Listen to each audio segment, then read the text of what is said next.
Oliver. Juste pour savoir un peu les tendances, voilà, savoir s'il y a une tendance, est-ce qu'il y a plus de femmes qui écrivent aujourd'hui des romans noirs qu'avant?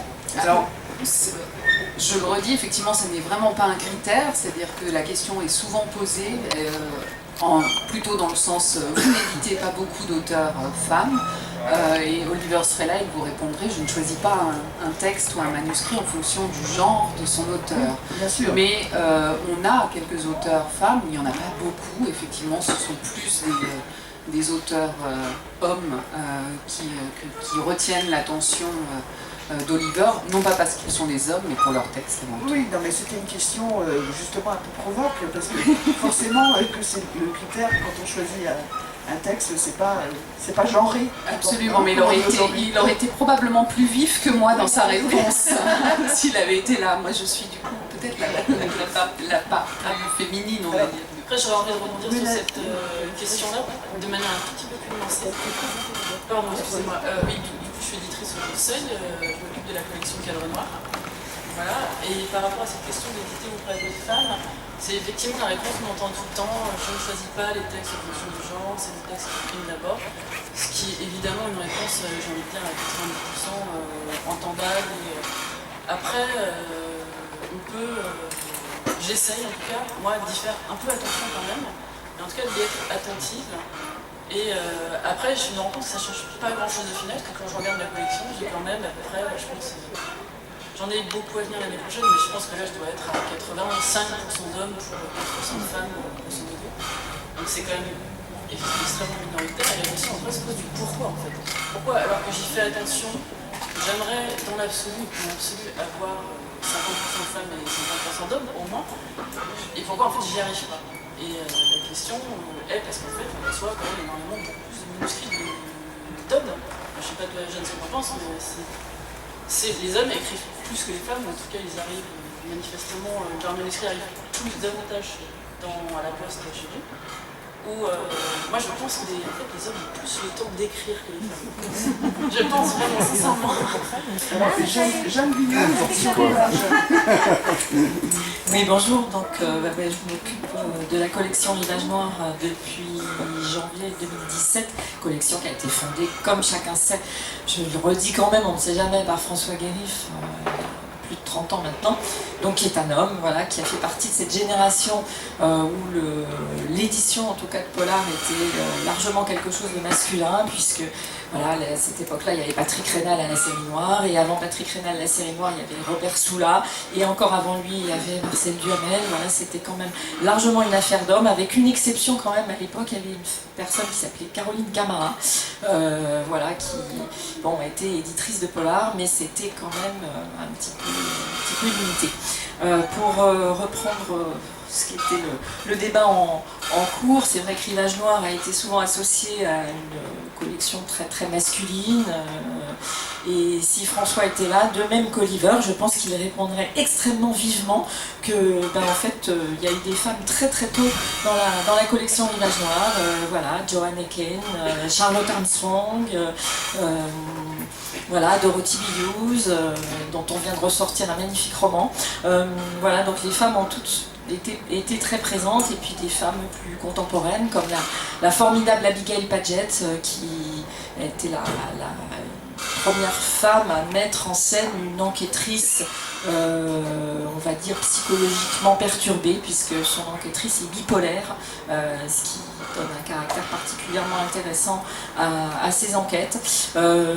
Aujourd'hui, eh bien, nous publions Annie Lerman, la fille de Tony Lerman, qui a repris le flambeau des enquêtes de son père sur les Amérindiens Navajo. Donc voilà, moi je suis assez d'accord là avec ce que dit Gwenaëlle, dans la mesure où effectivement ça a été un genre traditionnellement dont les hommes se sont emparés, je vais dire Hammett, Chandler, Kane, etc. Parce qu'il faut voir ce dont on parle, c'est-à-dire que nous, ici, nous parlons du roman noir. Après, si vous passez dans une autre branche, une autre palette du roman policier, du roman criminel. Moi j'aime bien dire le roman criminel, comme ça recouvre un petit peu toutes les facettes du genre. Donc si nous passons dans la branche plus suspense ou la branche plus roman d'énigmes, et bien on se rend compte qu'en fait les femmes là ils sont totalement majoritaires. Donc en fait nous ne recevons pas, je crois, autant de manuscrits féminins que nous souhaiterions, probablement que nous l'espérions, comme dit Gwen, mais que pour autant peut-être que les femmes se sont encore à ce jour moins emparées du genre noir, mais par contre elles se sont emparées depuis la baronne Orczy et le 19e siècle, quasiment elles se sont depuis, voilà, Marjorie Allingham, Agatha Christie, la liste est extrêmement longue, Mary Higgins Clark, voilà, elles se sont emparées d'autres genres du roman criminel, voilà, et là elles y sont majoritaires. Oui, c'est intéressant quand même à noter, en effet. Qu'est-ce que vous en pensez, Gwenaëlle? Rien, c'est un constat, c'est intéressant. Non, parce que j'ai trouvé ça bien, vous disiez qu'on y faisait attention, et en même temps, c'est vrai que quand on voit un peu l'historique, on se rend compte aussi que pourquoi est-ce que les femmes se... Comment c'est un milieu... comment je pourrais dire ça qu'elles se soient emparées des enquêtes, etc., et pas du roman noir. Enfin, il y en a, bien sûr, mais est-ce que c'est le signe d'une époque, ou est-ce que ça peut évoluer? Qu'est-ce que vous en pensez? Je ne me sens pas très légitime pour répondre à cette question, je ne me sens pas vraiment historienne du roman noir, donc je ne sais pas, sans dire de bêtises. Il faudrait, voilà, j'allais dire, c'est notre cher Claude Mesplaine à qui nous rendons l'occasion de lui tirer un petit coup de chapeau. Voilà. Il nous donnerait tout de suite, immédiatement, toutes les réponses, qui sont d'ailleurs dans son formidable dictionnaire, donc si vous ne l'avez pas encore acquis, eh bien voilà, il faut vous le procurer absolument. Je pense quand même, et là j'ai envie de vous parler d'un ouvrage qui est sorti il n'y a pas très longtemps, qui est signé par une chercheuse qui s'appelle Caroline Granier, qui a écrit un ouvrage qui est érudit, parce que c'est une chercheuse, mais pour autant très accessible quand même, qui s'appelle À armes égales. Et en fait, cette chercheuse s'est intéressée aux littératures populaires dans le cadre de son métier d'universitaire, et logiquement, elle est venue au roman policier. Et elle s'est aperçue qu'en fait, jusqu'à une date récente, les femmes, aussi bien femmes personnages que du coup les femmes auteurs, les femmes étaient quand même largement cantonnées à des rôles de victimes, plus ou moins éventrées, dépecées, etc. Ou alors à des rôles d'assistantes, voilà, ou alors des petites dames, genre Miss Marple, voilà, mais qui faisaient pas trop de bruit derrière leur rideau avec leur tasse de thé. Voilà. Et du coup, elle a montré quand même une évolution tout à fait caractéristique, c'est qu'au tournant, on va dire, des années 80, il y a eu des auteurs, femmes, type Dorothy Dunac par exemple, type Sarah Paretsky, Karen Kijewski, qui se sont emparées du genre, mais en mettant des héroïnes au premier plan. Les héroïnes deviennent enquêtrices, elles ont des flingues, elles dirigent des agences de détectives, elles sont inspectrices-chefs, etc., etc. C'est-à-dire qu'elles se sont emparées, on va dire, de rôles qui étaient traditionnellement dévolus aux hommes, et du coup, elles ont complètement transformé aussi l'image du roman en noir. Ben, c'est le cas, par exemple, Sophie Chabanel qui a créé un personnage de commissaire. Je te laisse en parler. Oui, donc après c'est anecdotique, c'est une des auteurs de Cadre Noir qui effectivement a créé comme personnage principal une femme, on peut dire assez féministe, mais c'est une auteure parmi d'autres. Sophie Chabanel n'est pas du tout la seule à avoir, je pense qu'elle continue effectivement un changement qui a fait depuis quelques années maintenant. Bon, maintenant, est-ce que vous avez des questions sur ce sujet? Éventuellement, non. Voilà. Alors, on va parler un peu métier, peut-être, justement, d'édition. Et j'aimerais bien connaître votre parcours, en fait, je ne sais pas, peut-être commencer par toi, Gwenaëlle. Voilà, comment on devient éditrice au Seuil, directrice de la collection Cadre Noir au Seuil, voilà. Quel est le parcours? Qu'est-ce qu'il faut faire? Ah oui. Là ça va mieux? Oui. Ok, ah d'accord. Alors, mon parcours, comment on devient éditeur de cette collection Cadre Noir? Je sais pas comment j'ai fait. Je pense que j'ai un parcours atypique, mais je pense que dans l'édition, il y en a plein. Parce qu'il n'y a pas vraiment d'école pour devenir éditeur. Je pense que ça fait encore partie des métiers où, je sais pas, c'est davantage peut-être justement un parcours particulier, des relations qu'on se crée, qu'on noue, qui font qu'on arrive à un moment donné à des postes comme ça. Moi j'ai fait des études d'histoire de l'art, voilà, donc on est peut-être pas aux antipodes, mais en tout cas on n'est pas juste à côté de l'édition. J'ai prolongé par des études de lettres, avant de me rendre compte que la recherche c'était vraiment pas pour moi, voilà. J'ai pataugé quelques années en continuant des petits boulots alimentaires que j'avais commencé pour payer mes études. Sans trop savoir où j'allais continuer, j'ai bifurqué vers la restauration de mobilier ancien. Voilà, donc l'ébénisterie. C'est pour ça que je suis bretonne, mais c'est pour ça que je suis montée habiter à Paris pour faire de l'ébénisterie. C'est très mal passé, pas à cause du métier en lui-même, mais bon, bref. Donc j'ai arrêté, donc la reboulot alimentaire à Paris. Et à un moment je me suis dit, j'ai regardé mon âge, je fais t'as je sais plus quel âge, là il va quand même falloir voilà, que ça devienne concret. Voilà, il va falloir que tes études te servent à quelque chose, c'est pas possible. Sinon tu vas finir, parce que j'étais serveuse, je pense comme pas mal de jeunes filles qui ont fait ça pour payer leurs études. J'avais pas vraiment envie de me mettre à diriger un restaurant, c'était pas trop mon truc. Et en fait j'ai fait une formation dans une école semi-publique à Paris qui s'appelle le CFD, qui est une école qui est davantage connue pour avoir formé des journalistes. Mais ils avaient une filière édition à l'époque, qui était voilà, une formation d'1 an, dont je me suis rendu compte à rebours qu'elle était vraiment extrêmement solide, extrêmement bien. Et mon stage de fin d'année, ça a été les éditions Baleine. Donc je pense que si on ne connaît pas les éditions Baleine, on connaît au moins la collection du Poulpe. Voilà, et donc j'ai fait moi mes premières armes à Jean-Bernard Plouy, bien sûr. Jean-Bernard Plouy, oui, qui a été une des personnes qui ont fondé la collection et à côté la maison d'édition. Et voilà, et en fait j'en suis jamais partie. Je suis jamais partie de ce stage qui devait durer je sais plus 2 ou 3 mois. Et en fait je suis arrivée au bon moment, on s'est extrêmement bien entendu avec la personne qui dirigeait la maison d'édition à l'époque, Jean-François Platet, et je suis restée 6 ans. Et pendant ces 6 années, vraiment Baleine, c'était, je sais pas si vous voyez un peu, mais c'est une maison d'édition qui a été créée en 95 avec justement le lancement de la collection du Poulpe, donc ça a été une effervescence incroyable à l'époque. Et je pense que c'est une maison d'édition en tout cas par laquelle je pense qu'il n'y a pas un auteur de polar français qui n'y est pas passé, qui n'a pas fait soit son Poulpe, soit un livre dans telle collection qui a duré que 2 mois. C'est vraiment une maison qui a embrassé un nombre d'auteurs de policiers français absolument incroyable. Je pense que ça a été très important pour... Et moi, ça m'a aussi fait découvrir le polar français. Parce que quand je suis arrivée dans le milieu du polar, je pense comme plein de gens, j'avais beaucoup plus une culture anglo-saxonne en fait. Et du coup, j'ai vraiment découvert le polar français avec Baleine, et que j'ai découvert, que j'ai aimé.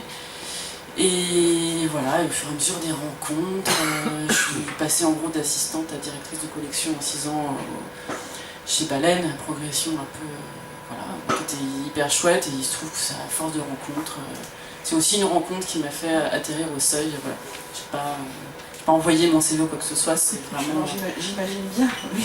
Ah bah ça aurait pu aussi, tout à fait, ça aurait pu fonctionner comme ça, mais... Oui, mais c'est vrai que dans le milieu d'édition, c'est quand même aussi un peu, pas de la cooptation, mais du relationnel beaucoup. Oui, je pense que... Quand on connaît les auteurs qui aussi, ils ont fait un Poulpe, mais ils font aussi un autre livre au Seuil, paf, c'est quand même... Ça circule, oui. Ça circule.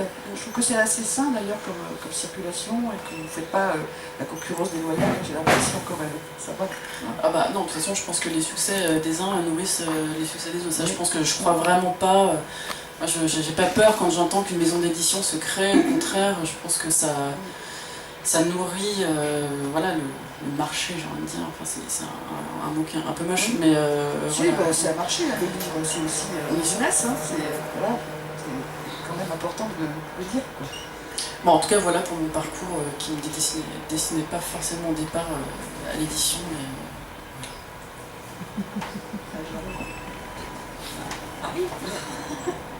Donc Marie, est-ce que tu peux nous raconter ton métier en fait, ce que tu fais dans l'édition? Parce qu'il y a beaucoup de choses, beaucoup de métiers dans l'édition.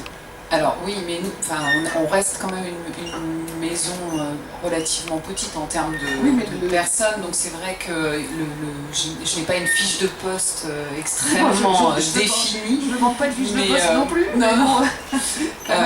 Moi, je suis d'ailleurs aussi passée par le CFD comme Gwenaëlle, hein, donc j'ai suivi cette formation. Moi, j'ai été libraire en fait pendant 16 ans. Avec un très très fort tropisme pour le noir et pour la littérature étrangère, américaine en particulier. Il se trouve que j'ai vu naître les éditions Gallmeister quand j'étais libraire et je me suis dit j'aimerais bien un jour travailler pour cette maison, je me sens quand même assez proche. J'ai suivi cette formation mais en fait assez naturellement le métier de libraire m'a amené après plus avec cette formation supplémentaire, avec le but de devenir éditrice. Alors je tiens à préciser que je ne suis pas une éditrice frustrée, dans le sens où là je me sens parfaitement à ma place, mais j'ai rencontré Oliver Gallmeister et de manière complètement... il cherchait quelqu'un et effectivement on a discuté pendant... Je me souviens d'une semaine assez intense d'entretien et où il s'est trouvé qu'il y avait une sorte d'ADN commun pour le catalogue existant et éventuellement le catalogue à venir. Donc aujourd'hui, j'ai rejoint les éditions Gallmeister pour m'occuper des relations avec les libraires, pour m'occuper des relations avec les auteurs, avec les festivals, et puis pour travailler en amont sur le programme. Donc Oliver choisit des textes et ensemble après, maintenant de manière un peu plus collégiale, encore un peu plus, mais on construit le programme à venir. Là on travaille sur 2020 qui est, ça y est, bouclé, et puis à suivre 2021. Donc on travaille ensemble sur, en fonction des textes que lui apporte, choisit, achète, et moi petit à petit je travaille sur comment apporter ces textes aux libraires, comment apporter ces textes et ces auteurs des nouvelles voix, des voix déjà présentes au catalogue, et comment construire le catalogue, et comment animer en fait, et en termes de amener les lecteurs à ces textes, et en même temps, et aussi commercialement, comment installer des auteurs voilà, dans la durée aussi. Voilà, donc ça c'est un petit peu ma fonction. Et puis j'ai des petites prérogatives comme ça, il y a des petits projets éditos sur lesquels je travaille, comme les... oui, un tout petit peu, mais comme le travail qu'on fait autour de la réédition et des nouvelles traductions de James Cromley, parce que ça c'est un auteur qui fait un peu partie de mon panthéon. Donc là, Oliver a tout de suite attrapé au vol en disant toi tu aimes ça, tu aimes particulièrement Cromley, donc c'est pas mal si tu t'en occupes un petit peu. Donc le fait de travailler sur le tempo, à quel moment on va le sortir, le fait de le faire illustrer, etc. Donc voilà. Donc c'est un peu éditorial quand même. Un tout petit peu. Oui, oui, oui, tout à fait. Merci beaucoup. Bah écoutez, moi j'ai pas un parcours plus typique. Tu parlais de parcours atypique, je crois que le mien l'est peut-être encore plus, parce qu'en fait je n'ai même pas fait d'études d'édition du tout. Voilà. En fait, moi j'ai une formation universitaire en littérature anglaise, et ce qui m'a amené à enseigner à divers niveaux, lycée, UFM, université. Et donc c'est quand même, malgré tout, la librairie est importante, parce que c'est grâce à un libraire nantais dont je fréquentais la boutique en tant que cliente que tout est arrivé. Le libraire nantais, c'était Pierre Michaud, qui avait fondé la librairie La Talente à Nantes, passionné de cinéma et de science-fiction et de romans policiers. Et voilà, de fil en aiguille, je suis devenue un peu amie avec le libraire, on a rendu quelques services, et puis il avait déjà fait un petit peu d'édition en tant que libraire en éditant des livres de cinéma, dont un livre sur Jacques Demy, sur l'histoire des salles de cinéma à Nantes, enfin voilà, des livres très très intéressants. Et puis un jour il me dit, vous voudriez pas qu'on fonde une vraie maison d'édition ? Moi je lui ai dit, bah écoutez, oui, pourquoi pas, quelle bonne idée, et sachant pas du tout ce qui allait se passer. Et en même temps avec l'envie quand même d'essayer, tout en gardant mon travail principal qui était quand même d'être enseignante. Et c'est comme ça qu'on a fondé, donc à peu près en même temps que Rivage Noir, donc comme quoi il y a des espèces de conjonctions de planètes puisque en 1986 a vu le jour la Bibliothèque de l'évasion, dans laquelle on se proposait de publier la littérature de genre qu'on aimait.